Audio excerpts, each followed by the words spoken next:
The plan for this version of the X5, what we're calling the Ultra X5, is to apply a bunch of Ultra 4 technology and some Desert Runner stuff. In order to do that, we have a ton of killer parts that have to go under.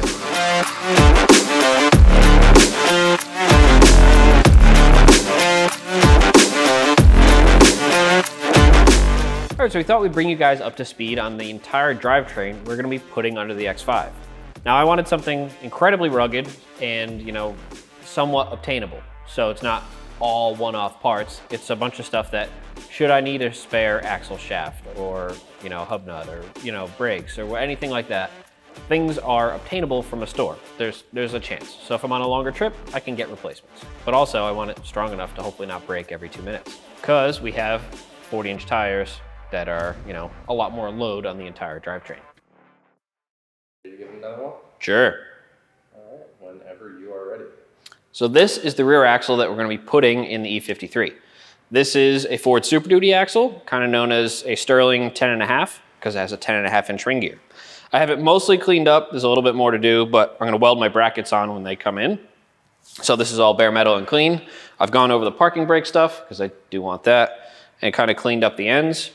Next up, I'm going to start putting the gears and lockers in it. So I have that stuff on the bench over here. This is a Yukon zip locker, which is an air actuated locker. So there's gonna be a solenoid in the car. I'll be able to activate a lock diff when we want it, and then we can have an open diff when we don't. This is the ring gear. I'm swapping to a 5:38 ratio, which will work out well with the 40-inch tires. And to give you an idea of how beefy this stuff is, this is the stock ring gear from the E53 compared to the 10.5. So everything's quite a bit heavier. Next up is just shimming the gears and everything correctly in the diff. I don't do much of that, so it's probably gonna take me a minute.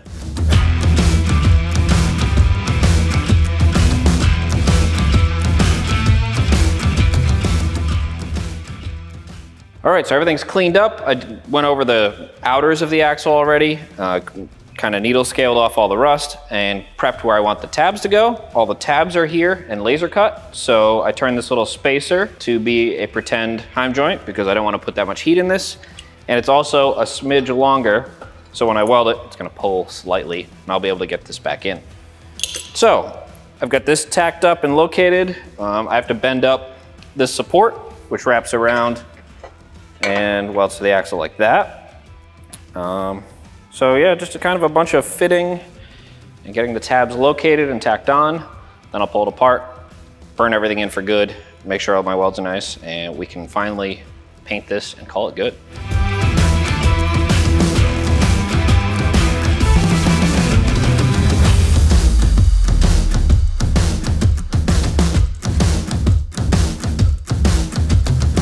I went through the whole axle and, obviously a ton of design work had to go down. We can show you some of that on screen later. But I spent a ton of time sorting out the geometry and where everything's gonna fit, because there's a lot to package under a car with really not that much space. You can see all the link mounts are welded on. I made everything key in. So I had everything laser cut so it would fit up against the diff, and all these side plates, everything would fit up nice and kind of just key together. A lot of locating tabs. We can show you some of those parts.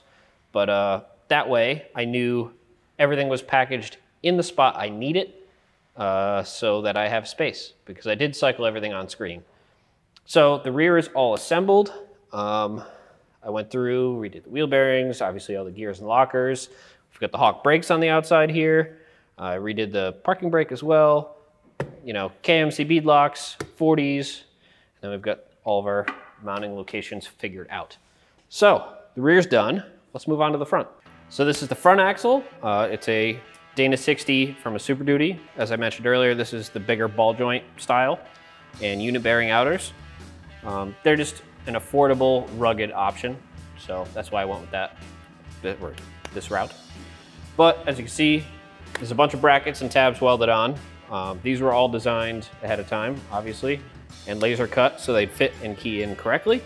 The front's quite a bit trickier because it has to guide its way around an engine and it has to steer. So it's a lot harder to package everything we need in this area. And because of that, there's gonna be a lot of very tight clearances.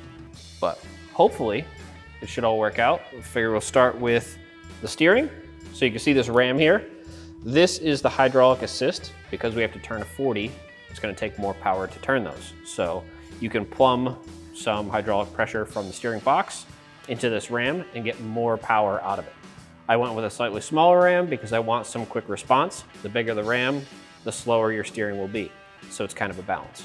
In theory, this should work. The steering out here, obviously with the tie rod location, but I needed a drag link to go to the other side at the steering box. So that's why this welded tab ensemble here is on the corner. You can see we have both coilover, and triple bypass mounting provisions here. The bump pads, just like the rear, are incorporated like this. And then we have the panhard or track bar mount on this side. So that'll go across next to the steering box. Upper link is here. You can see I plated everything in just like the rear where it's got this kind of wrapped over plate. That'll give some strength to the tabs in this direction, not just fore and aft. I did that with the lowers as well, which are on my side here. And that's most of the welded stuff. This has 538 gears and an air locker as well. This is the fitting for the air locker. I did all new U-joints, new wheel bearings, and obviously all new brakes via the Hawk stuff. So these are the Hawk Talon rotors and their light truck pad they recommended. All right, so I didn't just have all the parts laser cut for the axles, I had it for the body as well. So this is a lower rear link mount, and I did that for shock mounts and everything else. But you can see everything's got little keys and slots, so everything would locate well. I have this one just tacked together. This is the driver's side lower link mount. And it's gonna slip over the frame rail or the unibody rail like so. Because it's unibody, I wanted a bunch of strength, so this is likely a ton of overkill, but I don't want to rip this off. We're gonna go more in depth on installing these in the next episode, but I wanted to give you an example of kind of some of the laser cut stuff and the design work that's gone on in the background. So this is gonna be one of the lower links. There will be a bushing in here. I welded these together already. They're double pass TIG. This is 2-inch quarter wall. And then there's the double adjuster that'll go with the axle here. So that'll go up into that, link bracket that I designed. And it'll go here and it'll connect the axle to the body. Same with this guy.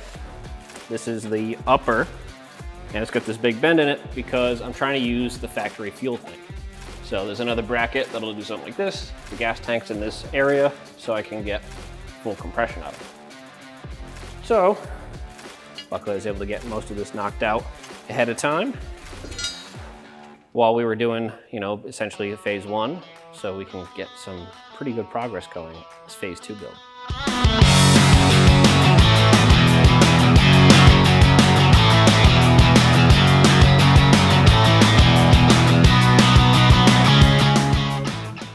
For shocks, we have some incredible stuff from Bilstein. We're gonna start out with this remote reservoir 9100 shock. It's a 14-inch travel shock absorber with the huge external reservoir. These are internally tunable, and this will have the springs on it to actually carry the weight of the vehicle. So these are monsters. These are kind of off of their motorsports line for desert truck stuff, which is crazy. And then we have this 9200, which is a 14-inch travel triple bypass shock. So these are bypass tubes, so you can tune certain zones of the shock separately. So you can have this large compression zone, the smaller compression zone, and then the rebound zone here. So we're gonna have one of these for each corner. That's why there's 2 mounting locations on both the body and the axle for each corner. And then on top of that, we have these bump stops. So these are the 9100 bump stop as well. It's a hydraulic bump stop, or an air bump, as you would typically call it. There's nitrogen on the top part, oil like a traditional shock in here. So that way, you don't just rail into the bump stops, it kind of eases you down into them. So if you come off a large jump or something like that, it doesn't just hard bottom, you kind of have a nice smooth transition to bump.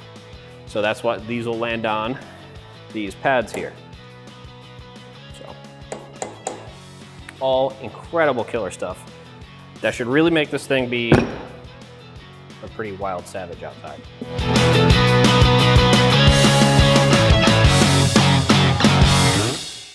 So this is the powertrain that's gonna go in the X5. This is a Texas Speed LS, and this is a Monster 6L80 transmission. If you're not familiar with Texas Speed, they sell everything for a bunch of different V8 platforms. LS specifically, they've got all the custom hop-up parts they design.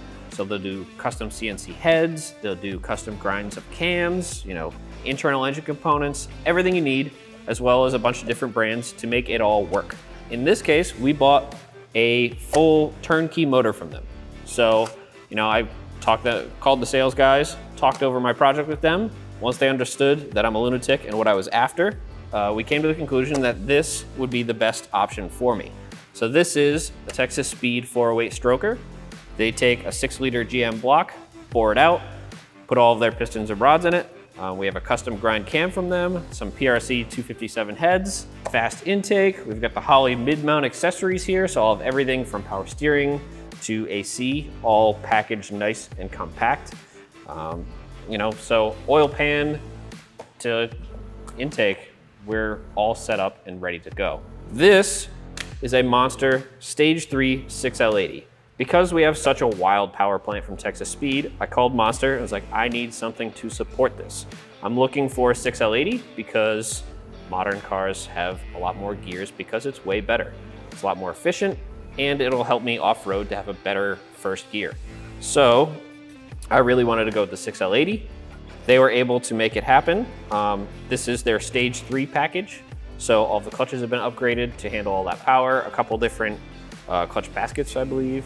And on top of that, they paired it with a custom torque converter, specifically what I'm looking for. So it's a Thor torque converter, billet, much stronger lockup, custom stall.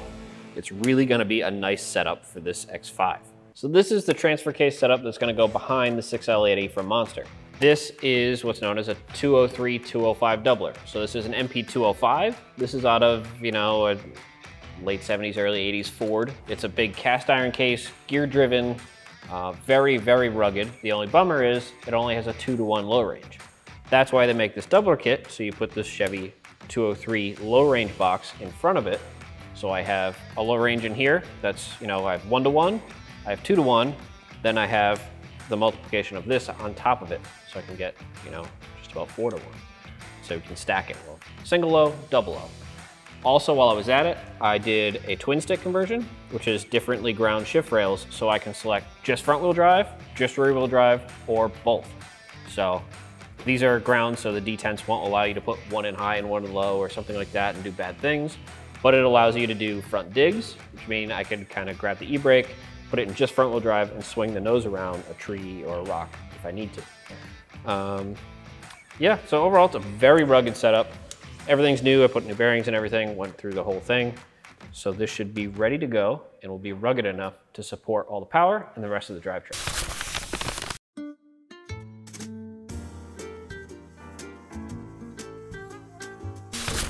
All right, so I'm gonna go over a quick overview of the model I've been playing with to design all the stuff for the X5. I'm not showing everything in the model because it kind of bogs it down a fair amount. Some of the scan data files are huge, some of the other data I have is pretty big, so it's enough to give you the gist of things. I have everything in here. So up front, I've got the axle. We're looking at everything at full bump. I made a bunch of configurations so I can cycle the suspension. So this is full compression, which is where everything wants to hit each other. So at the moment, I have all the space needed. You can see, you know, the diff tucks up right next to the motor mount. The oil pan's close to the diff. Steering is figured out around it. I had to do a bunch of goofy bends. Same with these link mounts. The amount of coziness in here is kind of crazy. And realistically, if I were to try to hand fabricate all this stuff, it'd take me a lot longer with all these tight tolerances. And the nice thing about doing it in SolidWorks is I can just move things around, you know, just keep bumping parts around, changing their size, and making the space I need so that everything has enough clearance, isn't gonna smash into each other. And it also shows me where I'm gonna need to cut within reason. So you can see full bump, the tire is way up into the arch, same in the back. So I already know I'm gonna have to make this arch bigger and higher to get the clearance needed to fit all this big stuff in realistically not that big of a place. That's the rear, got everything in there, full bump, got my shock tower figured out.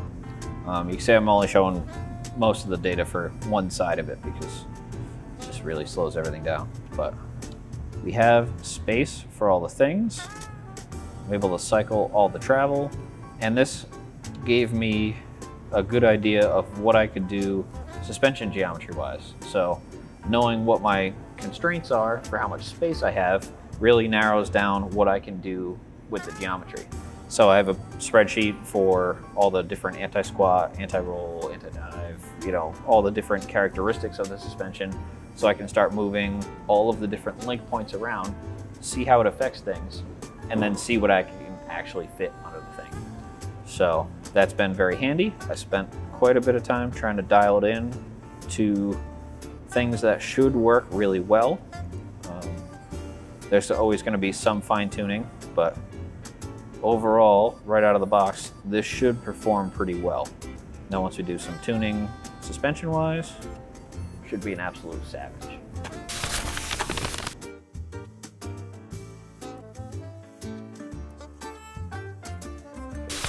All right, so now that you know the plan and all the parts going into this thing, you need to be able to follow along so you can get all the updates on what we're doing. Next up, we're doing this rear.